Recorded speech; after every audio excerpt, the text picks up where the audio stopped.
I think the biggest mistake people make in general that we see is they wait too long. They think it's got to be the perfect time to get started, or they'll go off on their own and they'll say, I can do this on my own. I need to get this far before I bring in a professional. You're never going to grow if you can't let go.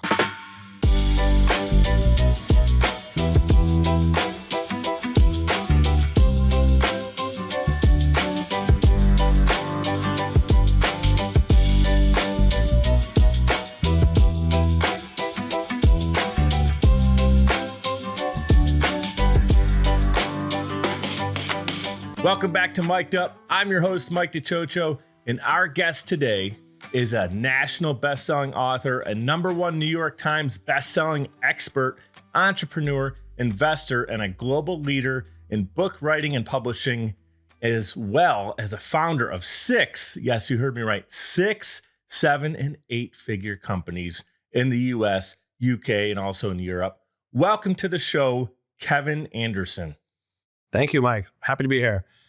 Happy to have you, man. Pretty nice bio right there. Did you puff your chest out a little bit and stretch, as I was reading that to you?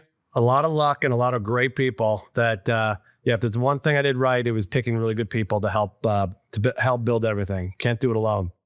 Such a great reflection. That's what it is, man. When you lead a team, we talked offline for about 10 minutes about sports. We talked about some great quarterbacks like Brady and Bledsoe, and mentioned I'm a Bills fan. Nobody gets and celebrates that Super Bowl or in business that great year, that year of growth without really a team. You know, it's very rare. I know there's a lot of solopreneurs doing it from Starbucks right now, and that's awesome. But to really get to a high level, even if it's a team of 3 people, it is who you have on that team that's going to allow you to be successful. And guys, like, it's no surprise that he's at this level of success because of what Kevin's done and what he's built, the people on his team.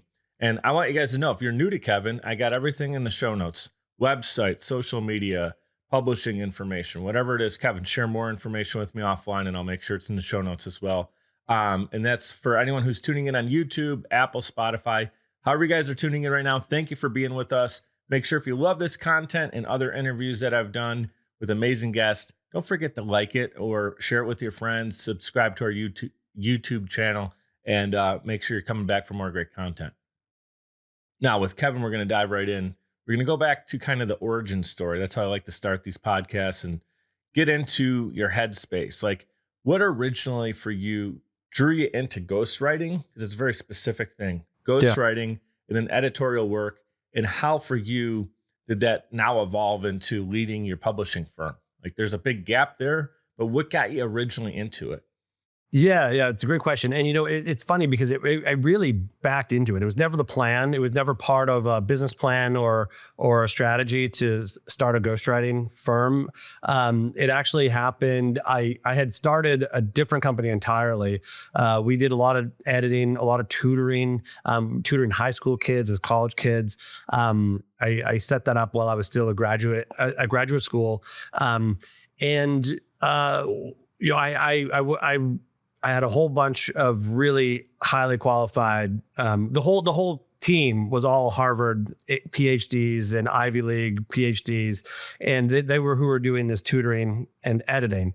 And so that caught the attention of a small publisher, and they were having a lot of trouble getting really good copy editing. So they actually hired us to help with copy editing their manuscripts. We'd never edited a book before. It wasn't even our purview, but somehow we caught their attention. We jumped on the opportunity. I didn't say no or show any kind of lack of confidence that we could do it. I just jumped on the opportunity and assumed I could. They don't need to know what's going on in the kitchen. I could figure out, get the it's right. It's the entrepreneur in you that says, that's right, we'll figure it out. We'll figure it out how to build that parachute. Yeah, that's right. Show the great customer service and confidence of the client. Don't agree to anything don't agree to any firm deadlines or pricing just yet. Just tell them, we can do it. Let me get back to the proposal. And then I figured out, who on my team had ever, edited books, who could do it, who would understand the content the best. And anyway, so then, and what would it cost them? Because at that point it was all freelancers. It's a much different company now. But anyway, so got the very simple, got the quote from them, marked it up for my services, quoted the client, and billed them. And, that turned into about 30 books a month that we were editing for this one Oh, company. And one day they had a book that was just such shambles that we kicked it back and we said, look, we can't edit this. This is like we don't even know what they're trying to say. We can't even begin to edit this into something that's publishable. And they said, well, can you just write us a new one? And again, I didn't say, well, we've never done that before, right? I said, of course we can. Let me get back to you with a proposal. And again, back to the team. Hey, anybody written any books? Anybody have any experience with this or know anybody that you can vouch for? And same thing. Figured out how much it would cost on my end, marked it up, sold, put a contract together for the client. And that was our first ghostwriting gig. And, we did, eventually I split the company into different, into multiple companies because I really wanted a company that just focused on book writing and editing.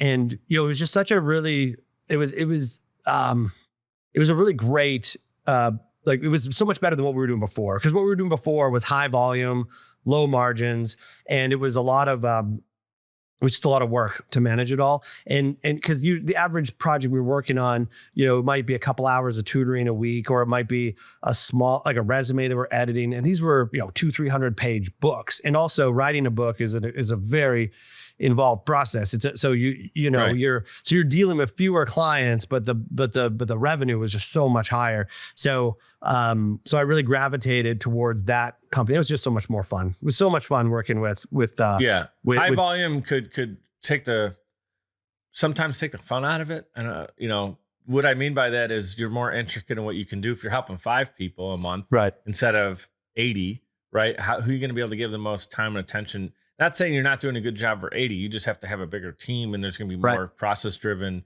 SOPs. But yeah, I could see where you really felt this is the way for us to grow the business. Before we even talk more about that in a moment, can you give us the inside scoop on what it actually looks like, the full role of a ghostwriter? Because I know we hear that term, and I always imagine, okay, there's an author who has a story inside of them. And to me, what I believe a ghostwriter does is kind of get the story out of them and help them write it in an articulate way and an entertaining way. But what does that process actually look like? Yeah, great question. And yeah, it's important to clarify that a ghostwriter is not somebody who writes a book for somebody else that they just put their stamp on it, right? A ghostwriter is someone who's really a sophisticated pen, who's drawing all the content, all the stories, all the tone, every word and idea is all coming from the author, right? And the ghostwriter is just putting that onto page in a way that a reader can understand it and connect with it. Because a lot of, a lot of people, they're great public speakers, but they're not really great writers. And it's just, the same way you don't do your own taxes, you hire an accountant to do that because because they're the professional people who aren't professional writers, but have really important stories or interesting things to say, or that, they'll hire a professional to make sure that connects with the reader. The process. So Go ahead. I was just going to say that. I want to hear about the process, but that collaboration is so important between the writer and the ghostwriter, and make sure that that's right. Share a little bit about how to make sure that's the right fit. And if there's anything that can cause a stumble, what have you seen in your experience? Maybe it's just not a good fit between those two people. Yeah, absolutely. And, this goes back 15 years. We do about 500 books a year. So we've worked with a lot of authors over the years. And so you learn a few things over the course of that time of what works and what doesn't. How we operate right now is, which wasn't always this way. We've adapted this over time. But we put a team on the project. So there'll be an editorial lead, somebody that has a lot of experience, that's published multiple New York Times bestsellers, that has decades of industry experience. That editor will be a lead on the project. We have another supporting editor that's more getting into the weeds and editing the material just to elevate the language all along the way. And then we have the writer, and the writer is the one who's putting the drafts down. They're the ones who are doing most of the interviews and actually writing down sentence by sentence the book. And they all work together. So this is really important, especially at the planning phase. And the planning phase is a critical, laying the foundation, just like anything else, laying the foundation, the blueprint, that's the most important part of the whole process in many ways. And so we'll typically do this at our client's house or place of business, or they'll come to New York or one of our other offices. We have offices in London and in LA. And we'll spend a couple of days, sometimes even longer. Sometimes it could be weeks of just absorbing them and doing interviews. And during this stage, it'll often be the team. There'll be not just the writer, but the team will be there, and it's a real collaboration with everybody. To exactly what this book should be, what the form should be, what's the structure, what's the purpose of the book, and also getting all the stories to support that. There's different kinds of books. Some, it could be a memoir will be a slightly different process than say like a business book, but it's important regardless to just have that time to really understand the author and what it is they want to say, and then begin to structure the book. Once that's kind of laid out, then the team usually puts together an outline and a first chapter and edits the first chapter until we know that it sings just like the author's voice, that it's looking good from an editorial standpoint, that it also just makes sense. Like during this whole planning process, we're also thinking about like, what's the timing for when this should be published? What kind of publisher should we use? Should we get an agent on board? All these things we're thinking about. Is it, how can we hit the bestseller list? What things do we need to line up to make this all happen? These are all kind of part of this planning phase. Once that is kind of established and finished, then we get into writing the book, sometimes chapter at a time, sometimes larger sections at a time. But the writer writes it, the editors review and edit it, and then it goes to the client, and who's the author, and they'll interact, on a phone call or whatever, with the material, and they'll go back and forth and revise it just to make sure that everything is exactly the way they want it and that it really sounds like them. There's a bunch more, logistical things that happen during the process, but it's layers of writing and rewriting and revisions. And then once the manuscript is finished, that's where we also help them to get it published, hit the bestseller list, whatever their goal is. But just a quick thing on why one of the advantages of the team rather than an individual, because sometimes an author might just hire a ghostwriter one-on-one, Mhm. right? And it'll just be like a freelance writer that they hire. We, that can work out great, but also there's a lot of risk. Like if something doesn't work out with that writer, now you're in a situation where you're gonna have to start all over. You might lose all that material that they wrote, depending on what the contract stated. You might be a kill fee involved, and just the hassle of going through a whole process and starting over again.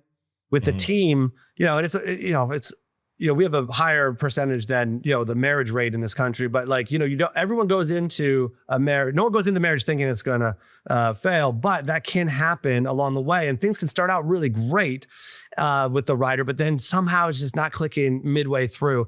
And so we really like to have the team there to support, because the editors, they have that continuity. They know the project, they know the goals, they understand what the client and what's needed. And then we replace the writer if needed with a new writer.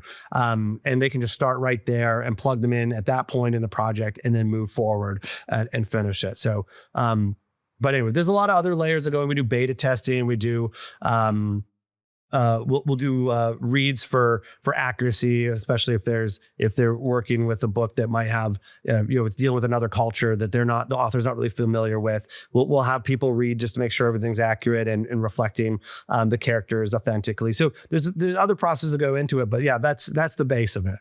That's awesome.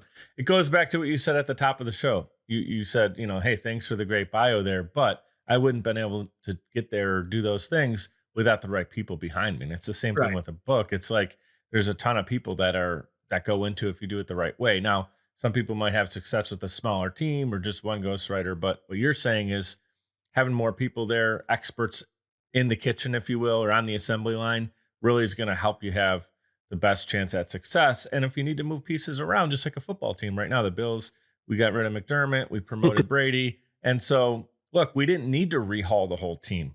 We just needed to make a move, Right. one internal change and get the defense right now. But like, you don't always have to, like you said, a marriage where the whole thing has to fall apart and rebuild Right. it in the middle of a project. So it Right. goes back to that people piece. A lot of people that are tuning into the show are early stage entrepreneurs, people that are looking to level up in life and maybe ready to share their story with the world. I always say, do that through a podcast, go guest on a podcast, launch your own show, but also writing a book is a great way too. Mhm. And I know a lot of experts dive in and divulge into content, but through books, right? We love to Right. read or Audible in the car. What are some of the challenges that first time authors run into where you're like, hey, you know what? I've seen this so many times. I've done this hundreds of times, thousands of times now. Couple things that come to mind when I said that. Is there something that you're like, hey, when you get started, let's set these foundational elements so you don't make these or have these same common challenges?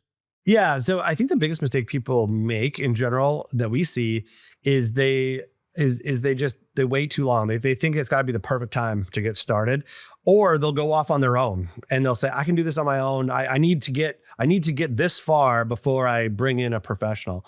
The problem is two things. For one, if you do it on your own, the chances of you actually making progress on it go down dramatically, right? If there's no accountability, if there's no one actually waiting for a deadline for you to, come back with something, the chances of you actually getting anywhere with it go down dramatically. The other problem is some people who do it on their own spend a year or two trying to write out their book, and do it on their own before getting a professional to come in and hone it. Is that sometimes, like you said before, the foundation. If the foundation isn't right, everything else is going to be on shaky ground. And so many people, they start writing their book thinking they know what they want to write and thinking they know what people want to read or what might sell to a publisher.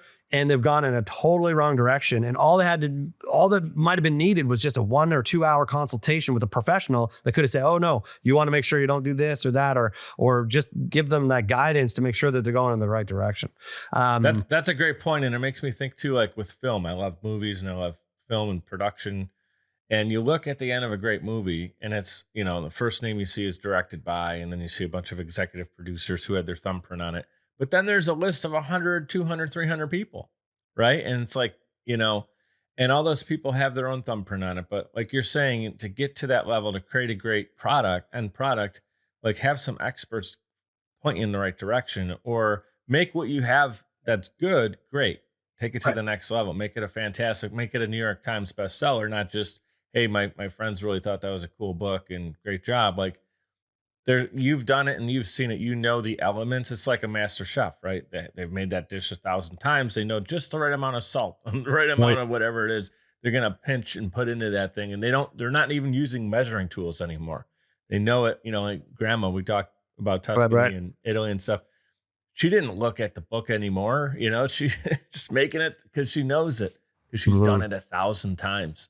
So that's some great advice right there, is why working with experts is so important. Have you, obviously, I don't want to ask a question I kind of know the answer to, but I don't know the details of the answer. AI is a great thing. It's an amazing tool. I use it all the time. It helps us write show notes, and we still have the human element of going into, podcast show notes and then changing it and making it more human in the voice of the client. Mhm. How have you guys implemented AI in your own practices? And then also, do you see people making the mistake of just trying to do too much with AI and now it's lost all the human element? Talk about that balance. Yeah, no, it's a great question. And our business has boomed every year since before the pandemic, and last year was another one of our biggest growth years in spite of AI. And the reason why is because AI just doesn't do a great job writing books. It can do a lot, and we use it for as much as we can. But what we don't do is have it develop original content, because it can't, by definition, develop original content. It's drawing from everything else, and it becomes very, very generic, run of the mill, often inaccurate. A lot of times it really hallucinates. And the reason why I know so much about this is because we've seen it. We've seen our clients try to pull it where they try to use AI for a chapter. Maybe AI was listening to or reading too much Hunter S. Thompson. It's hallucinating now. Like, what's going on? Exactly. So AI doesn't do a great job of writing a book. It also isn't a very good interviewer. A great journalist, a great interviewer is reading more cues than just what's being input, right? When you're using AI, you're putting in the prompts, you're the guide, you're in an echo chamber.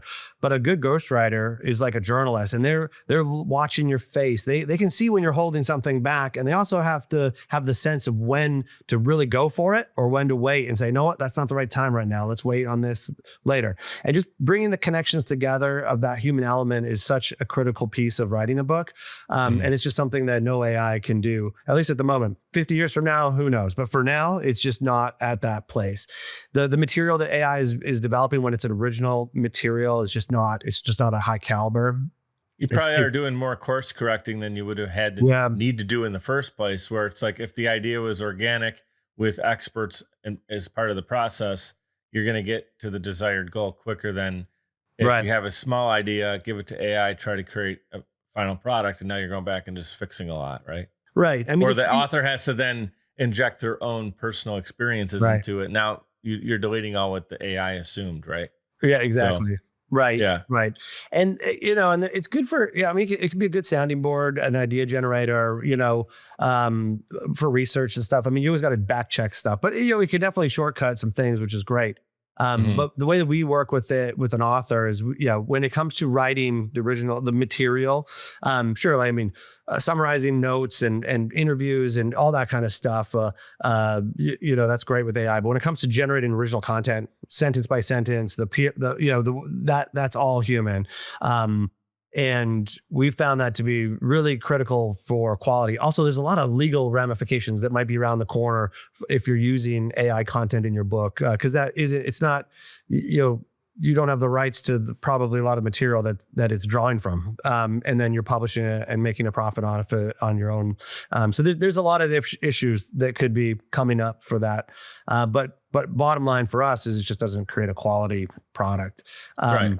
And AI doesn't know all your stories. It also doesn't know which stories to ask more about, where the blind spots are. There's just so much that a human team is going to be able to do for you more than what AI can. And also, a Yeah. lot of publishers will outright reject any book that has any AI. The AI detection software is getting better and better. Of course, it's a cat and mouse game. And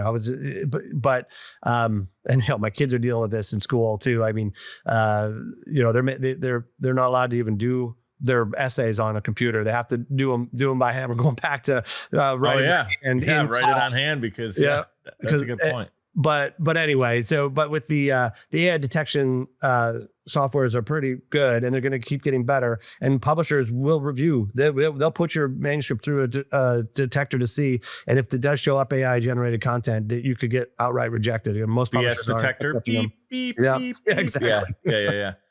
Grok actually wrote this. Very good. Thank Right. you. So we're going to put published by Grok, or Ghostwriter Grok. No, that makes a lot of sense. I mean, it's one of those things where, again, it's a tool. I love it. We work with it Yeah. all the time.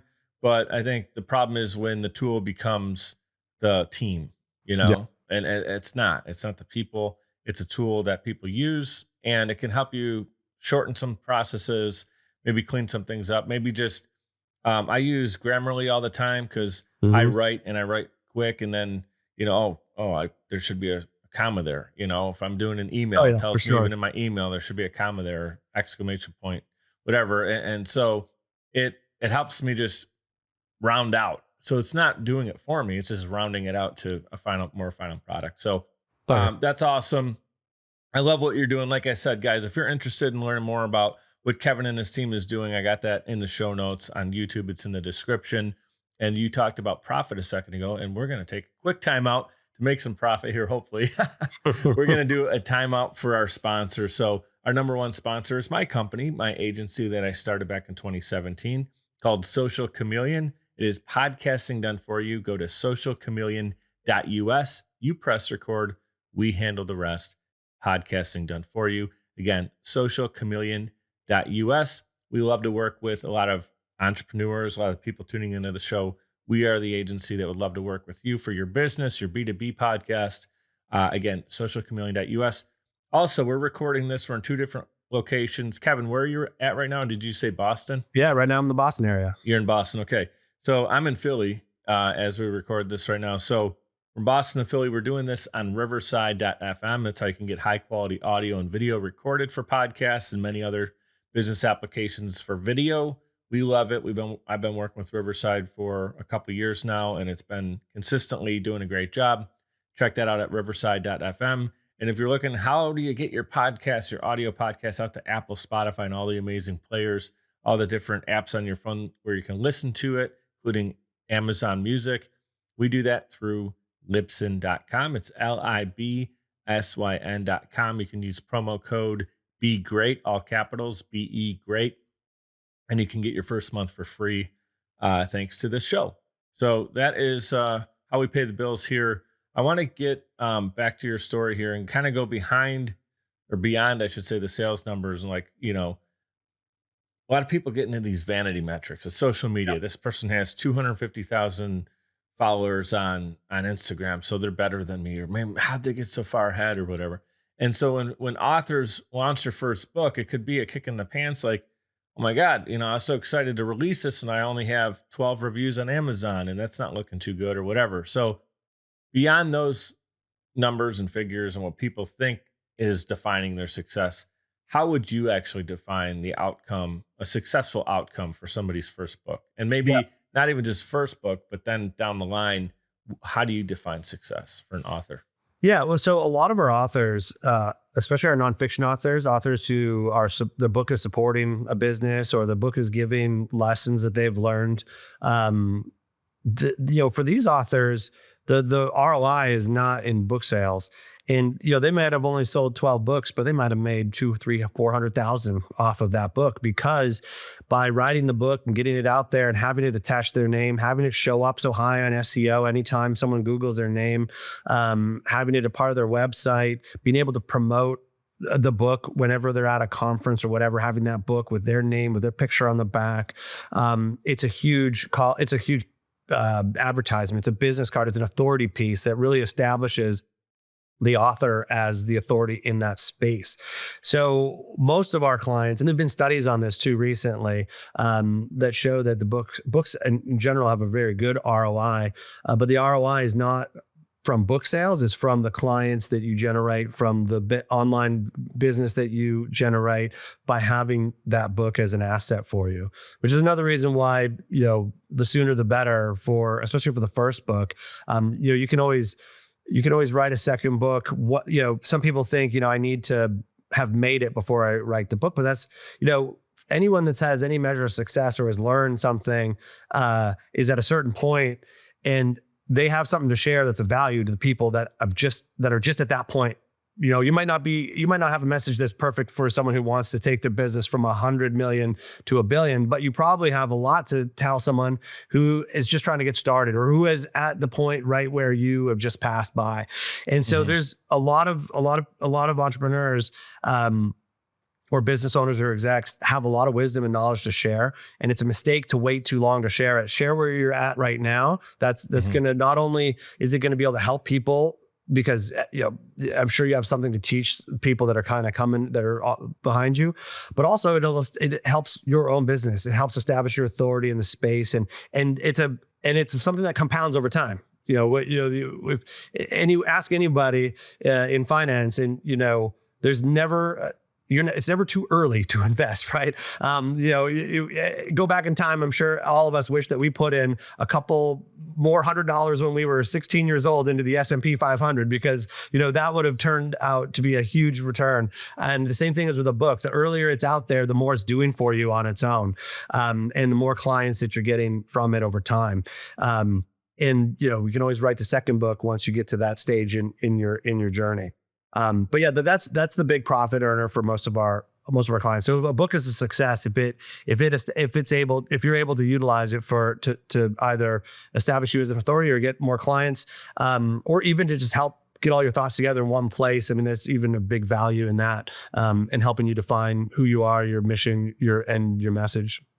That's awesome. That's very similar to what I preach as well with podcasting. Like, it's cool that it's a similar dynamic. Like, a lot of times it's people getting caught up in those vanity metric downloads, how many downloads you got, or what top 10 lists has your podcast been on. It's like, hold on a second here.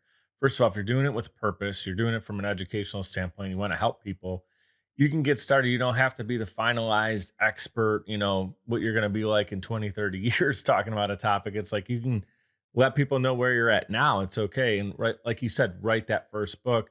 But then now, if that book is something that helps put you over the edge to get that speaking gig or whatever, Right. Now you're talking in front of a maybe 30 people, maybe it's 100, 200 people, whatever it is, and one or two of them become clients. What you made in that month right there, depending on what you're selling or what your business looks like, but a lot of times it takes a handful of people in the right room to offset the cost, what it costs someone to do a book for the whole process, right? Like, depending on what they're selling. So that's where I try to tell people with your podcast is like, if it's going to help you build a connection or two, a relationship, like what we're doing here on the show great information, but a relationship born. Now all of a sudden, Kevin, I don't know, 2 months from now, 2 years from now, we do something together, or we're introduced to somebody and a business deal happens. And I look back on it and I'm like, the cost that it took me to produce that show was X and I got Y out of it. Right. Now, when you're doing it from the heart for the right reasons, that's a feel good story, right? You're not doing it to manipulate. So I think it's great. You're absolutely spot on with the book is more than just how many, down or how many sales you got on Amazon. It's way more Right. than that. So Right. And a book is a media event. I mean, I'm sure, yeah, as you know, a lot of times you're getting authors on your show, and other podcasts do the same. A lot of times they have a book that's recently out, and media likes, releasing a book is a media event. So it's much easier to get onto major media, get articles written, et cetera, when you just have a book out. Which again helps establish your authority, helps with your SEO for your company online. It's a metric of success and trust that you're going to be building with your potential clients. it's a great icebreaker too, like on a podcast. Yeah. Okay, I read your book. I know what you're about. Even if someone just read the back of the book, now you have, okay, this is a great ground for us to kind of break bread together, and let's now dive into a deeper conversation. But without the book, it's kind of like, okay, what do we want the focus topic to be or whatnot? And so it's a huge authority piece for sure. Now, speaking of authority, I think you got pretty good authority when I read this earlier in your bio. You founded 6, 7, and 8-figure businesses. Right.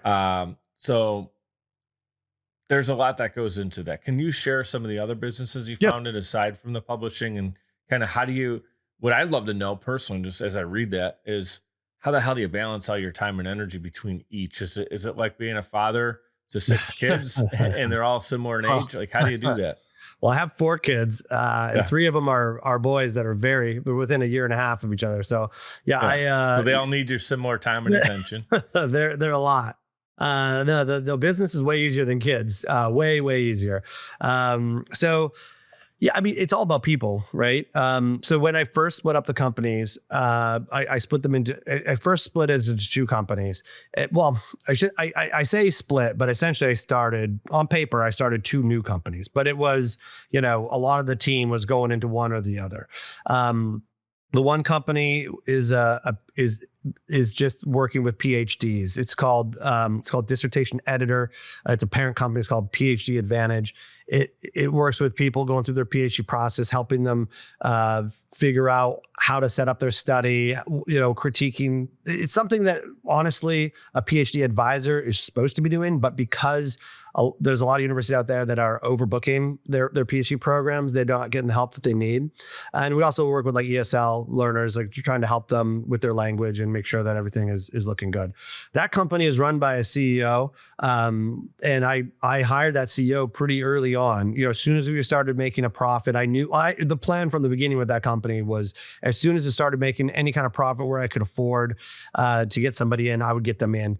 And I gave them a share of the company to keep them motivated long term with certain incentives as the company grew. And he's done a great job. His name is Alan Rhoda. He's done a great job with that company. They've worked with thousands and thousands of PhD students, helping them through their PhD process. Of course, there's no ghostwriting or anything like that with the academic side. We stay very far away from that. But editing, statistical analysis, formatting, all these kind of things that really can take up a lot of someone's time that we help them, and that don't really have anything to do with the actual substance of what they're trying to do with their study. So we also started another one in the UK. Same kind of company. It's called Thesis Editor Ltd. Started out in the UK, and again, we hired someone to run that company. It's a smaller outfit, but there is a business manager there, director of operations. Her name is Dawn, and she runs the show over there. We started the book writing company. I launched an LTD in London with that, which was an instant success, supported by the American company as well. But again, we have a director of operations there that oversees everything and all the, and of course, one thing that you learn as you start in business early is you're never going to grow if you can't let go, right? You gotta even the first step is usually for a lot of businesses, the first step is even just handing the accounting over to somebody, have someone else do your taxes, and then that grows from there.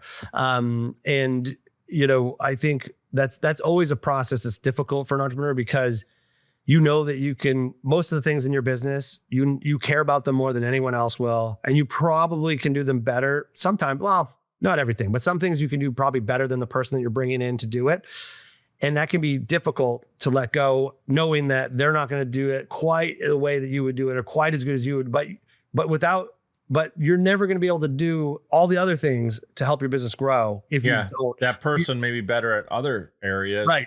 So you got to empower them. But what you need in that situation is to be a great trainer. How can I teach them not to just be me, but to do it at that same level where now everything would be approved at the same level if I did it, and no one else in this room would know if I did it or this person did it, because now I properly train. So that's the responsibility of the entrepreneur, to be like, yeah, I cannot scale and be, you just said director of operations in London. Great, that person's awesome, but they could not be running the company and be the director of operations. Like, there needs to be somebody that can scale it. And I've taken this company from me, myself, and I to a small team of, we have editors and show notes writers and people that do the graphics and everything. Like, and I did all of that in the beginning, but to turn it into a company, you cannot be just the operator 24 hours a day. So now I know a lot of small businesses do get stuck in that kind of 6-figure, trying to break into 7 figures. The fact that you have 6 different companies you've experienced this with, what comes to mind when you think of common denominators for success that kind of push a business over that mark, right? To go from 6 to 7 figures. Yeah. What is it that makes a business? And some businesses are still healthy being 6-figure businesses, right? Just depends on what they're doing. What do you see as kind of when you have these key core elements, it's going to set you to the next level? Yeah. I mean, there's a couple different things. I mean, and I can only speak from our experience, in our service, most of my companies are service-based companies. And then I have 2 real estate companies, one in the EU and one in the US. And which are, those are actually pretty similar. They're hospitality, but the service is a big part of those companies as well. So where I'm getting to this is so first of all, you have to have a great foundation. Like you have to, for us, it was all about making sure that our clients are going to be happy, right? Like making sure that you've got a great whatever it is, whether it's a product, whether it's a service. For us, we never wanted to have the discount service that was just okay, that might have some problems, but you paid less for it. So that, that's the give and take. We weren't interested in that. We really wanted something that was going to, like, when people were looking for the best ghostwriting service, the best, PhD to help me with my program, the best villa to stay in Tuscany, that has these features. We wanted to make sure that we would be on the top of the list. That allowed us to be able to price at the top of the list as well.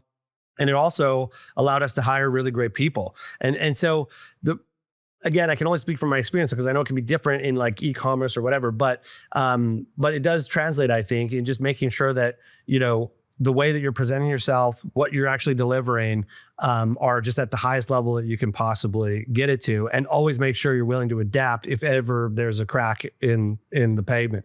If you see your competitor is doing something that you're not doing, that's a good thing. You should probably start doing it, right? Or if some of your competitors or whatever are doing something, or look for ways that you can do, look for things you can do that separate yourself from your competitors. I think that was a lot of what we would do. Is a lot of it we've discovered on our own. Like, and maybe this is the real message, is like, if you see an opportunity to do something better, don't wait, do it, right? Especially if it's related to what it's offering your client, the person who's actually spending the money. Because, when we started with the ghostwriting company, it was I think the average was maybe $20,000 for this whole service. It was a very basic service, but as we kept going along, we realized we needed, that we could improve. We could improve. We brought a writer in, an editor in. We could improve if we, and then we started to realize, well, what, we really need editors that aren't just your regular, they just happen to have editor on the resume, and they've, we want to make sure we're getting the best. So we started to say, hey, we really want to charge the client, if we really want to give the best service to the client, if we want to charge the client at the highest rate, we're going to have to give them the best. And so I think reverse engineer that, right? If you want to give the best service, you need to then have the team, and there's a cost to it, right? And I think about that a lot with, when people are talking about costs and there's a lot of things in the world now with technology, you can do it yourself. But what people forget about is, at what level do you want it? Like, if you really expect to have that world-class presentation and feel, and you want this book to be as good as what's currently on the New York Times bestsellers, like there's a lot, you can't just make that submarine sandwich the same way in your house without all the right people behind it. That's a bad example, but you understand what I'm saying. Mm-hmm. And so I like what you just said, but I would even say, like, the reverse engineering on it is, for us to give you the best that we can, there's a cost behind it, And so it has to be factored in. Yeah, exactly. And just being willing to find the right person, be okay, make sure that you're getting really great people. It's so critical.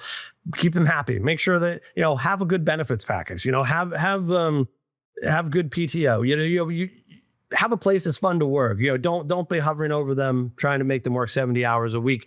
Make sure that it's a place that people are proud of and they really can feel nurtured and supported, so that they can actually do their job the best you can do. Because if you get into micromanaging, you get into a place where they're not happy. It is really hard and long to hire and train somebody. And, and so if you're not making your place a great place to work where your employees can flourish and grow, you're going to be spending a ton of time, and time is money, rehiring, dealing with the client, the client dissatisfaction of having people that they're working with suddenly quit or lose them or whatever. Like, you got to really make sure that you're getting really good people and that you're giving them a great place to work.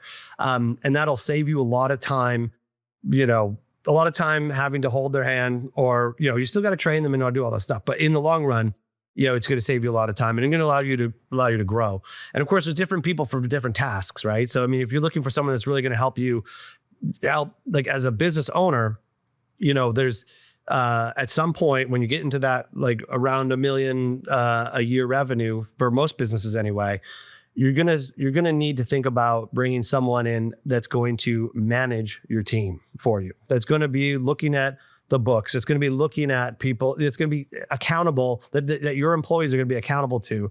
And that's a hard one for people to. Well, it was for me to put in place, because you're really letting go and trusting someone else to look after your baby, right? And you're still there, and they report to you, right? Like a COO or something like that. But it's that piece is a tough one to let go, but it's a key one for you to leverage and really be able to focus on what you do best, which is probably, if you're an entrepreneur, is probably, big vision stuff. How can we change our whole approach to be even better? How can we advertise better? How can we look better and be in more, build relationships with other potential partners that can help our business explode? I mean, those are the kind of things that you're going to be leveraged to do when you have someone that's looking after the logistics of your day-to-day operations. And you just laid out, I mean, go back, guys, and listen to that one more time, because you just laid out a lot of those key elements I was looking for. But now let's say you're starting a new company today from the ground up. It's day one. Got your idea, you're ready to move forward. What's one thing that you would double down on, that I gotta absolutely do this to get this right?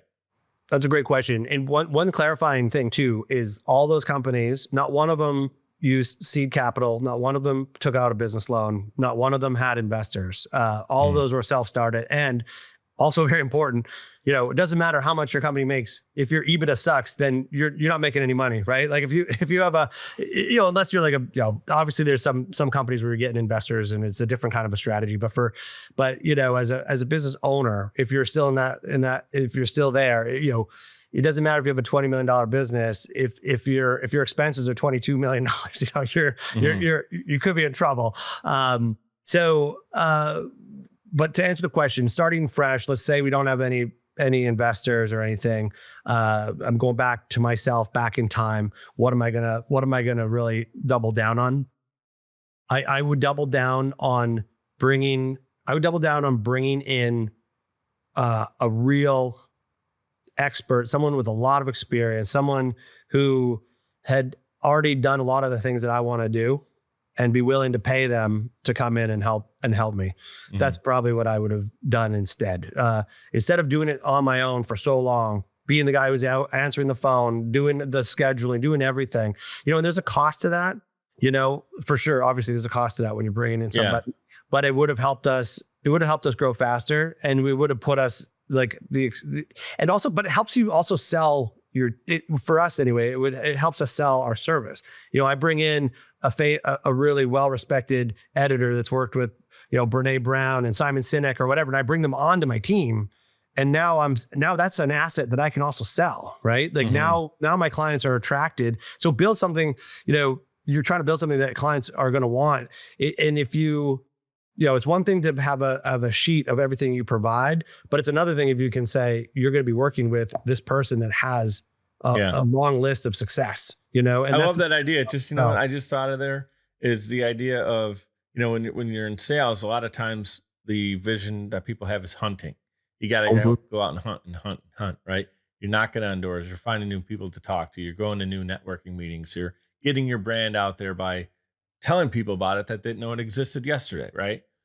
But flip the mindset, attract people to come in that want to talk to you because you got the best editor in the business. Right. You got this person people already know, or you've worked with this person, or you've done a project with this person. So now they want to talk to you because of that opportunity. So not saying not to do the hustle, but instead of just only hustle, right? It's the idea of building the right components, and it's not easy to do that. You have a successful business. So that person, that editor for Simon Sinek, is going to come to you and say, damn, Kevin, what you built, I do want to be a part of that. Right. So really cool. I think that's important. I love how you articulated that whole idea. Like, this is really a masterclass, not only for the elements of writing a great book, but key and core elements of growing a great business. I mean, the foundational things that we talked about today.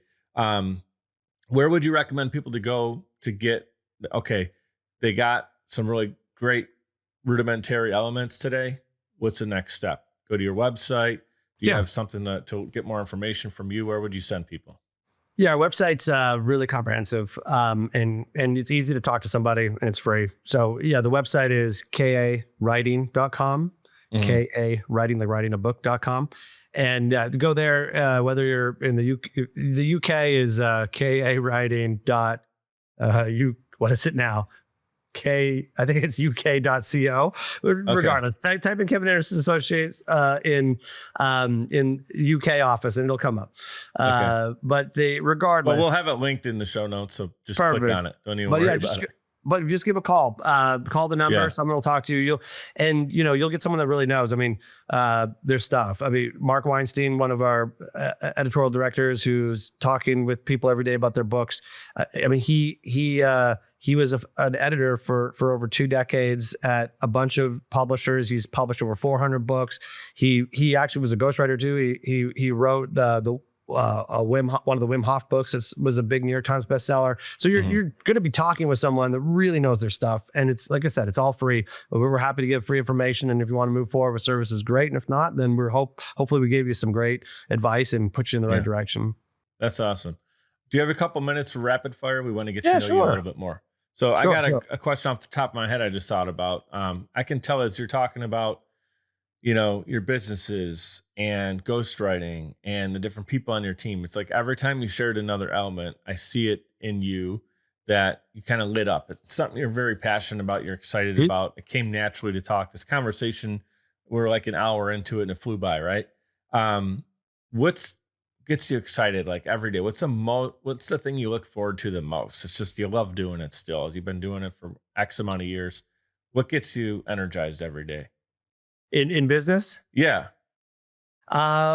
In business, I mean, whatever, it's always helping solve people's problems. Like if I'm on a call with a client and I've shown them something new and helped them figure out, something that they didn't know, and save them a bunch of headaches, or just give them a lot of hope for the future, and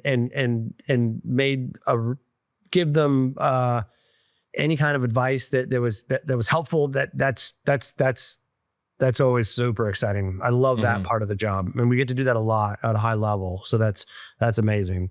So yeah, that's probably my answer. I just recently learned that term is gamma waves. Have you heard Okay. of gamma waves? No. So it's like when you're in your sweet spot, like you're just driving, like you're bringing so much energy. It's because you're in this gamma wave flow. And that's how I feel when I do this podcast. Like, not to be corny, but I love doing this. This is my favorite part of the week, meeting new people and getting like having these conversations, knowing that anyone who listens to it will be better off for that 60 minutes they gave us than if they spent it just mindlessly scrolling social media. So that's the gamma wave thing. But yeah, that makes a lot of sense where you're in your zone. It's kind of like, look, I never hit a home run. I've never played MLB ball, but it's got to be a similar feeling where like that baseball player is just in their zone. They're feeling it. They're locked in. That's you being locked in with your clients and you're feeling that energy. So back to rapid fire here. You could name 3 of these, 2 of these, or just one of the 3. But what's your favorite book, podcast, or movie? Okay. Wow. Favorite. Yeah. I'll go with a recent one. Why not? Why not promote one of my clients? Read Your Mind, New York Times bestseller from Oz Perlman. He's a mentalist. You've probably seen him all over the TV and stuff. He's amazing. I love the book. He's super insane. Fun book. He's absolutely mind blowing. But he's also got some great advice on just how to interact with this world. Remember people's names the first time you hear them. How to set the room to your advantage when you're meeting, when you're cold calling people or cold approaching people. I mean, it's so much great advice for business or personal. So I'll give that for my book because it's my favorite right now. And I'll do movie. I've got so many great movies. I'm going to throw oddball though. One of my favorite movies is a Japanese film called Ikuru. It's from the 50s. It's an incredible film from a very notable director named Kurosawa. If you can get over the fact that it's in black and white and that it doesn't move with explosions and sex scenes all throughout, and you can just like really absorb what's behind it, it's a masterpiece and it's a life-changing movie. How did you stumble across that movie? When I was in college, I went on a whole deep dive on film history and all the great films over the decades, all the way back to like, the 30s and Renoir and just really, And I came across that one. Kurosawa was really famous. He did Seven Samurai. He's a very famous, from the 50s director. It just hit you and you're like, man, this is a pretty cool thing. And not a lot of people are going to know about it. It was popular, but today it's not something obviously that a lot of people are going to say is your favorite movie, right? No, I don't think many do, but it's an amazing movie. That's there awesome. There was a reboot of it recently, and it's not anywhere near as good. That's all. Whenever I hear reboot, I'm like 99% chance, unfortunately, that it's just not going to live up to the original, right? So, my favorite podcast. I have so many podcasts that I love listening to, but I'm gonna do one. I'm going to do one that's safe as well as just super fun, which is anything that Bill Simmons is on, which is the Boston sports guy. Sorry. Another okay. I know, but we can play nice together on the podcast, but man, it does hurt that you're a Boston sports guy, but it's all good. I'm only a sports fan of one team, the Patriots, and otherwise I'm Edmonton Oilers and Blue Jays. But anyway, but Bill Simmons he's so funny. He's so smart. He's got so much. He's just it's a fun escape type of podcast for me. You're not allowed to say Bill, but if you could go to dinner with anybody of any era, past or present, who would it be? You could say Bill, I guess, but I'm just trying to get a little more. It wouldn't be him. Oh man, I will probably go. Wow, that is a hard one. It'd be cool if you could get a couple people, right? Like, and get them all together. Like, hey, Henry Ford, I want you to meet Elon Musk, and like, very sweet. I think like maybe Caesar Augustus would be an interesting one. I think that would be interesting. I think if you're going more close to the present, I would love to get inside the mind of like Einstein would be an interesting one. Yeah, I agree. Yeah. just so brilliant. It's like way before ahead of his time, you know? So ahead of his time, and Yeah. how he was solving for things that we didn't even know we weren't even there yet. And then and some he was wrong about some things that we found out he was actually right about decades later. It's just I think that would be another one I'd love to do. Yeah. One thing I love about Einstein is that he was written off as a student early on. Mhm. If this is true, I mean, it's obviously I've read this, so sometimes stories get a little bit Yep. inflated and stuff. But I guess, in like elementary school, his mom, I believe, was being told, "Hey, sorry, he's got like a disability, whatever." And he's just brilliant. He just did things differently. Maybe he wasn't learning it or able to Yeah. articulate it when he was 10 years old or 15 years old. But brilliant minds are come in all shapes and sizes. And I like to say kids are like popcorn. We all pop at a different time, Uh-huh. and a Uh-huh. lot of times kids get written off and they end up being brilliant. So being a parent, you said you had 4 kids. You I get do. that. I have a beautiful 10-year-old daughter, kind of going through that with her in 5th grade right now. There's certain things she feels really behind on. There's other things she thrives in. And I just tell her the thing you can control is your attitude and control your attitude and effort, and the rest is going to fall into place. I'm not going to, if you get a bad grade on something, what I care most about is, did you get that bad grade after you had a good attitude and put in the great effort? And Right. then the Yep. grade is the grade. And I'm not going to be upset about it. If so side story. So those are some really interesting and for some interesting answers that make me get it. This is why I do this. It's like everybody's different. They have different backgrounds and personalities, and it comes through.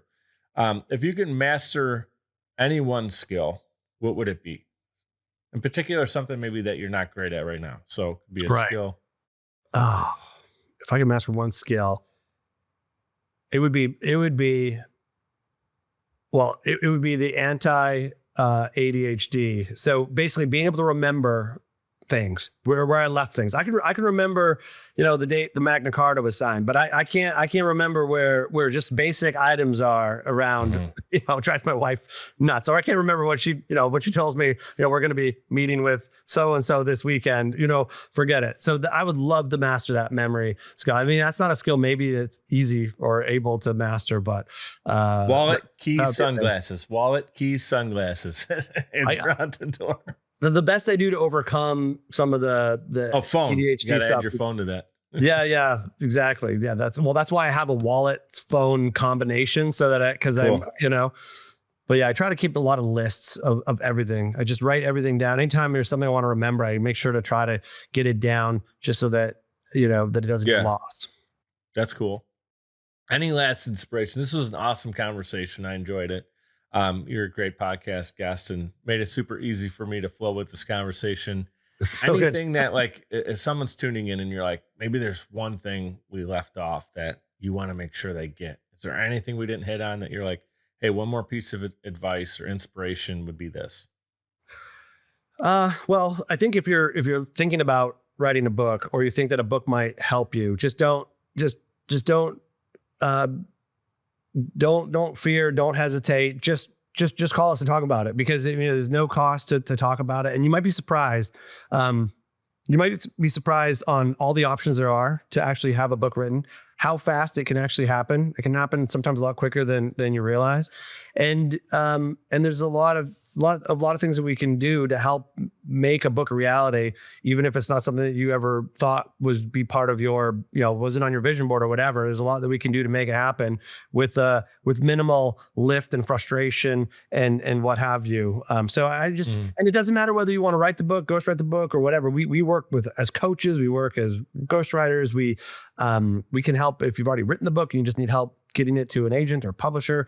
Yeah. We help with anything related to the book, and we're publishing agnostic. We do New York Times bestsellers with big publishers. We help people self-publish. We will help you whatever you want to do with your book. But yeah, we just love to talk with you and see if we can help make that a reality.